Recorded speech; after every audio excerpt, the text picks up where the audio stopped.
শঙ্খধ্বনিতে Nobel জয়ী ঘরের ছেলেকে অভ্যর্থনা জানাল সপ্তপল্লী আবাসনের বাসিন্দারা।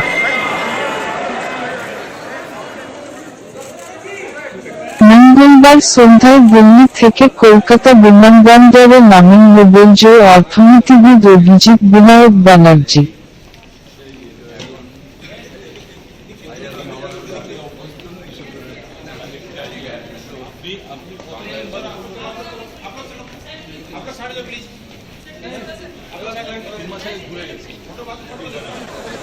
সেখানে থেকে তিনি চলে আসেন বালিগঞ্জ প্লেসের বাড়িতে। তার আসার খবর শুনে ওই আবাসনের বাইরে তখন অসংখ্য মানুষের ভিড় হয়ে যায়।